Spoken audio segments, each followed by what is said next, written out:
ये है प्रारंभ का दरवाजा आगरा के किले का और इसे अमर सिंह गेट बोलते हैं। ऐसा बोलते हैं, कहानी है कि ये जो हाइट है 75 फीट है और जो अमर सिंह था अंदर वो इसको घोड़े समेत कूद गया था, इसलिए इस दरवाजे का नाम अमर सिंह गेट रख दिया गया।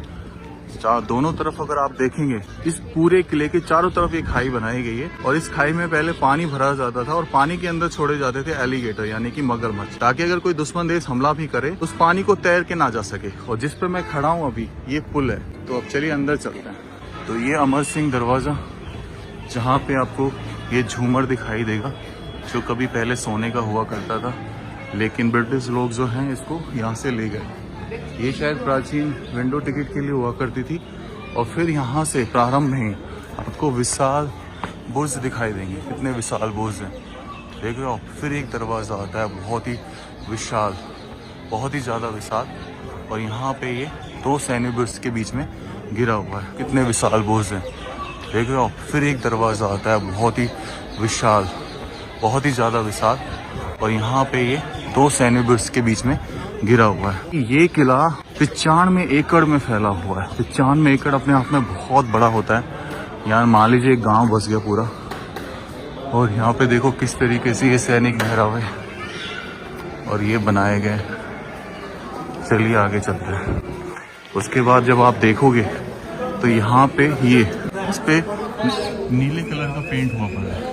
तो ये उस समय कारीगरी थी।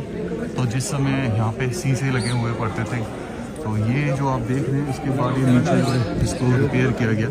जो कारीगरी थी वो मिट गई और यहाँ से जो शीशे थे वो भी ब्रिटिश सरकार द्वारा ले जाए गए। और ये देखो यहाँ पे ये गेट के दरवाजे के ऊपर का डिज़ाइन है, जहाँ पे अब जाना अलाउ नहीं है। और असंख्य मेहराबें बनी हुई हैं यहाँ पर धनुषाकार, इधर भी और इधर भी। अब अपन सामने तो नहीं जाएंगे क्योंकि वो बंद कर रखे हैं, कमरे हैं। अब अपन ये तीसरा दरवाजा है और यही कैलीग्राफी जो है इसे पर्शियन कैलीग्राफी बोलते हैं, यानी फारसी कैलीग्राफी की गई है फारसी लोगों के द्वारा। और कितना विशाल है भाई, मतलब गजब ही है। चलिए थोड़ा सा और अंदर चलते हैं और अब आएगा एक रैंप।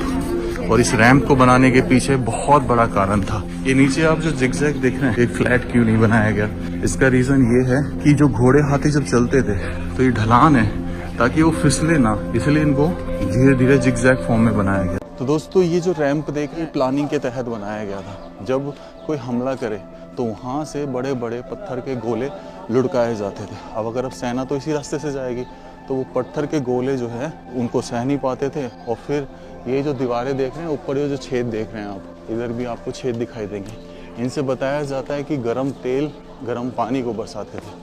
ये ईंटें आज से लगभग 450 साल पुरानी। इस जगह की हिस्ट्री जो है महमूद गजनबी से जुड़ी है, यानी कि 1000 साल पहले। लेकिन जो प्रमाण मिलते हैं वो मिलते हैं मुगल एम्पायर से। कहा जाता है कि सिकंदर खान लोधी इस जगह का एम्पायर हुआ करता था, उसको फिर हराया मुगल एम्पायर जब बाबर इंडिया आया था। 1505 में ये चला गया था बाबर के अंडर, यानी मुगल एम्पायर के अंडर। 1530 में यहाँ हुमायूं को ताज बनाया गया।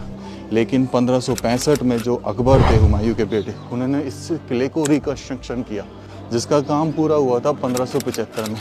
आज जो अपन स्ट्रक्चर देख पा रहे हैं ये अकबर की बनाई हुई स्ट्रक्चर है 1575 की, यानी कि लगभग 450 साल पहले की। उसके बाद मुगल से छीना शेरशाह सूरी डायनेस्टी ने। शेरशाह सूरी ने ऐसी तोपें बना दी थी, मुगल एम्पायर को हरा दिया था। फिर यहाँ से हुमायूं चला गया था ईरान, फिर वहाँ से वो ईरान का सपोर्ट लेके आया, तो फिर वापस से सूर डायनेस्टी को हराया, जिनका 15 साल यहाँ पर कब्जा रहा। फिर मुगल एम्पायर आया। फिर मुगल एम्पायर आने के बाद वापस से भरतपुर के जो जाट थे उन्होंने उनको हराया।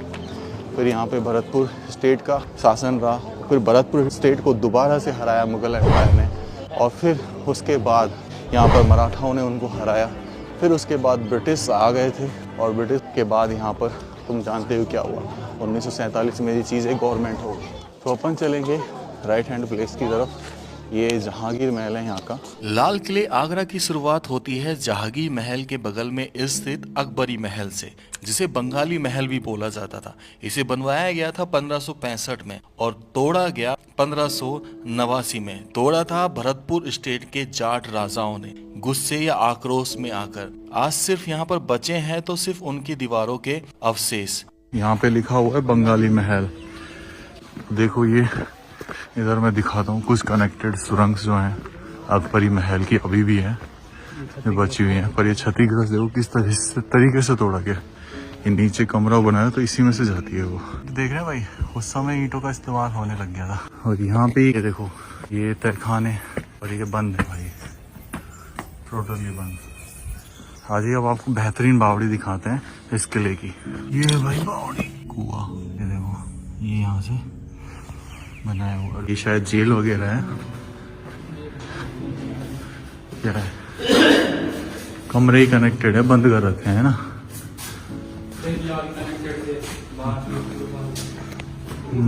उधर से कनेक्टेड है। यहाँ दिखाइए, ये सीढ़ियाँ जा रही हैं ऊपर।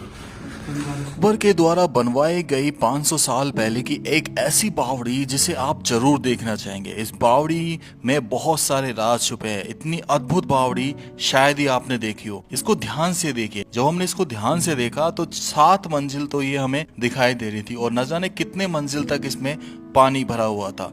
अगर देखी जाए तो ये भारत के इतिहास की तीसरी सबसे बड़ी बावड़ी बन सकती है जो मंजिल में काउंट की जाएगी। लेकिन अभी भी सिर्फ 2 ही नाम याद आते हैं, एक तो आभानेरी बावड़ी और दूसरा नीमराना बावड़ी। इस बावड़ी के दरवाजे तक मैंने जाने की कोशिश की, आखिर अंदर से कहाँ जाता है दरवाजा, लेकिन अफसोस की बात यह थी कि दरवाजे पर ताला लगा हुआ था। लेकिन फिर भी मैंने इस जगह से झांकने की कोशिश की तो मुझे वो रास्ता नजर आ रहा था जो इस बावड़ी के इधर उधर दिखाई दे रहा था और कितनी अद्भुत लग रही थी बावड़ी। दूसरा रास्ता भी इस बावड़ी के लिए बना हुआ था लेकिन वो भी बंद। ये नीचे अकबर के बेटे जो जहांगीर थे उनको एक टब दिया गया था। वो टब सोने चांदी से भरा हुआ था और वो टब था स्नान के लिए। एक ही चट्टान को काटकर वो टब बनाया गया। हालांकि ये पहले अंदर रखा हुआ था लेकिन फिर बाद में इसको ब्रिटिश लोग बाहर लेकर आए। तो इसमें जहांगीर महल और अकबरी महल दोनों हैं। हालांकि अकबरी महल बिल्कुल जर्जर हो चुका है। जो सामने स्ट्रक्चर देख रहे हैं वो जहांगीर महल का है। और ये जो सामने आपको दिखाई देगा पत्थर, ये है वो जहांगीर का हौज।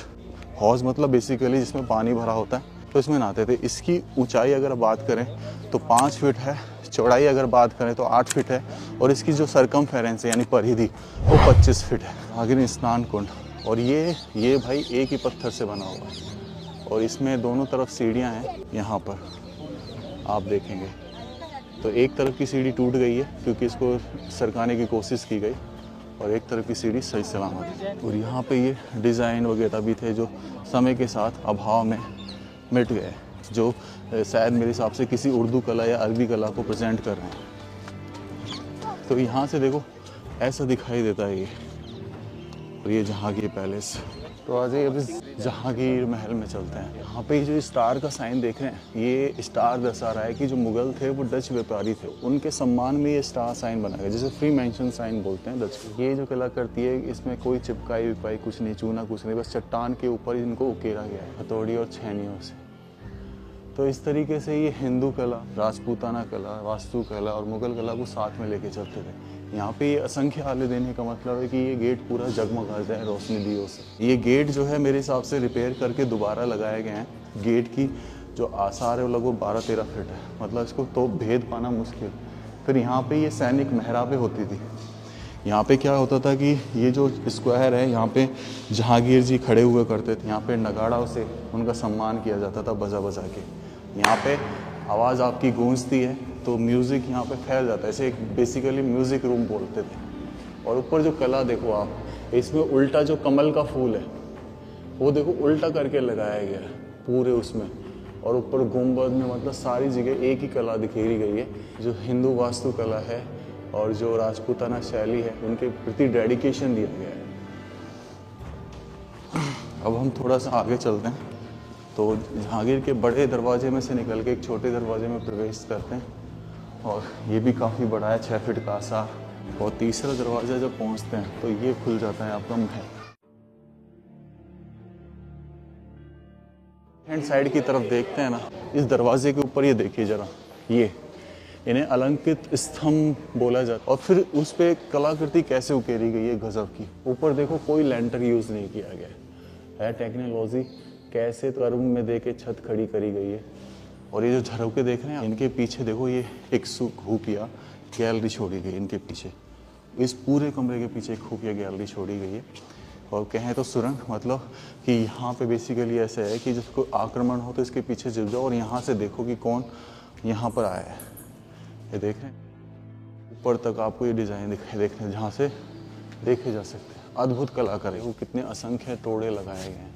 तोड़े मतलब जिन पर छज्जा टिका होता है चारों तरफ, और छोटे मोटे भी नहीं, बहुत विशाल तोड़े। आपका ये स्वागत कर रही हैं, एक अजब ही फीलिंग आती है। और फिर यहाँ पे इस तरीके से डिज़ाइन, और फिर एक पीछे वो चीज़ें, यानी कि यहाँ पे कभी कुछ चीज़ें रही होगी। या तो ये आला है जो कि डिज़ाइन फुल बनाया गया, दिया जलता होगा तो अलग ही रोशन होता होगा, और ऐसे आले इसमें चारों तरफ है, चारों तरफ। और यहाँ पे ये जो कर्टेंस लगाए जाते होंगे, पर्दे, ये छत देखो आप, छत का डिज़ाइन बनाया गया है, इस पे भी फूल्स बनाए गए हैं, गजब ही है। अब थोड़ा बगल वाले कमरे में चलते हैं, पूरा एक्सप्लोर करेंगे। बस दुख इस बात का होता है कि ऊपर नहीं जाने दिया जाता, जैसे ये बंद कर दिया गया है। और यहाँ पे इस गैलरी में चलते हैं, ये बुर्ज के नीचे है बेसिकली, ये पीछे का साइड का दरवाज़ा सब बंद कर दिया है, और फिर हम इसमें आ जाते हैं। ये है भाई साहब गजब की कलाकृति भाई। यहाँ पे जो ये ऊपर देख रहे हैं आप, ऊपर जो चीज़ें होती थी ऊपर, यहाँ ऐसे बोला जाता है कि राजा साहब बैठा करते थे। मतलब क्या कलाकृति बना दी लोगों ने। ये इस तरह के पिलर्स जो मैं आज पहली बार देख रहा हूँ, इस तरह की डिज़ाइन जो है टेका गया है। अब ये इसको मतलब कैसे तो लगाया गया होगा, क्योंकि कोई भी कट नहीं है इसमें। और फिर देखो इस पर संगमरमर का जो पत्थर है मकराना का, उससे थोड़ा सा एक डिज़ाइन दिया गया है फूल का। ये कमरा बंद कर रखा है। तो भाई ये था जहांगीर महल, गजब की शानदार कलाकृति देखने को मिली हमें यहाँ पर। अब हम ये जो कमरे हैं ना बिल्कुल आर पार कनेक्टेड है, ऐसे इधर से एक गलियारा बनाया गया है। ये जो एरिया है ना ऐसा लगता है कि जैसे बाथरूम के लिए सेपरेट बनाया गया। ये देखो इसमें आ जाते हैं, तो यहाँ पे ये महल कनेक्टेड है एक दूसरे से। अब ये जो आप देख रहे हैं ये जले हुए निशान, ये दर्शा रहा है कि यहाँ पे कभी जो आक्रमण हुआ था जाटों का, तो उन्होंने इस जगह को जलाया था गोल्ड प्लेटिंग निकालने के लिए। अलग ही कनेक्शन है, अलग ही लेवल पे। आप मतलब घूमते रहिए एक से दूसरे, दूसरे से तीसरे। ऊपर जो कलाकृति दिख रही है आपको, पर्शियन कैलीग्राफी डायमंड की, गजब। बाहर की तरफ आते हैं और इसको देखिए, पूरे महल का पानी इस नाली के थ्रू इस फाउंटेन में जाता था और ये चला करते थे उस समय। तो यहाँ पे फाउंटेन चलते, कितने डिज़ाइन के साथ बना है। अपने आप में मतलब कलाकृति को ऐसे समझ लो कि उसने निचोड़ लिया हो, बहुत ज़्यादा निचोड़ लिया हो। जहाँ ज़्यादातर हमें हिंदू शैली नज़र आ रही है, जिसको शायद वो प्यार करने लग गए थे। और नीचे आप ये देख रहे हैं ये छेद, ये एक्चुअल में छेद के नीचे एक पासिंग है पानी की, जिस पूरे किले से पास होती थी। और अपन यहाँ से देखते हैं ये, जिससे हमारा पूरा जो आगरा है दिखाई देता था। और इसके पीछे भी खाई है भाई, और फिर सड़क आ जाती है। जो खाई देख रहे हैं आप, ये पूरा घेरा हुआ है। तो ये मतलब हर डायरेक्शन में मेरे हिसाब से स्तंभ बनाए गए थे लड़ने के लिए। और यहीं से आपको ब्यूटीफुल व्यू ताजमहल का दिखाई देगा। अभी पॉल्यूशन बहुत ज़्यादा है, कोहरा बहुत ज़्यादा है, इसलिए बहुत धुंधला दिखाई दे रहा है, पर यहीं से वो दिखाई देता है। ये इसका समझ लो एक तरीके से मिरर है। तो इसके दरवाजे ज़्यादातर बंद कर रखे हैं यहाँ पे। अब ये जो आप खांचे देख रहे हैं, इन खांचों में कभी डायमंड वगैरह लगे रहते थे, जिनको ब्रिटिश सरकार थी यानी लॉर्ड कर्जन 1905 में जो रहे अंतिम, वो सब उखाड़ के ले गए, कुछ नहीं छोड़ा यहाँ पे। मतलब किस तरीके से लूटा है इसे, ऐसे था ये। चलिए अब थोड़ा सा दूसरी साइड चलते हैं और जगह को एक्सप्लोर करते हैं इसमें से होके। अब ये जो अब इसको मतलब एक तरीके से कहते हैं कि ये जो पूरा है पोला है, और यहाँ पे आवाज़ें आती हैं, मतलब ये एक वाइफोन का काम करती है। तो इसके अंदर क्या है कि ये एसी रूम है, समय का कूलर बहुत ठंडा रहता था। इनके दीवारों के पीछे पाइप है, जैसे ये बसता है, देखो ये बसता है, यानी ये पोला है। दिनेश मुझे तो यहाँ से आवाज़ देना है ना, और मैं उधर जाके सुनूंगा। मेरी आवाज़ आ रही है दिनेश? तेरे को आ रही है? देखो भाई क्लियरली आवाज़ आ रही है। है कमाल की चीज़। और यहाँ पे ये जो चीज़ें हैं ना, ये जो कला है ये धीरे धीरे टूट गई है, डैमेज सी हो गई है। तो ये उस ज़माने का एसी रूम हुआ करता था भाई। वेंटिलेशन के लिए देखो ऊपर से ये झरोके छोड़े गए ताकि हवा प्रॉपर आ सके। आ जाइए। अब इसमें ना एक चीज़ और है, ये जो आपको खिड़की दिख रही है इधर से, ये ऊपर देखो ग्लास लगाया गया है। ये अंदर से हमें खुली नज़र आती है लेकिन ग्लास लगाया गया है इसमें बहुत पहले। और यहाँ पर आपको दिखाई देगी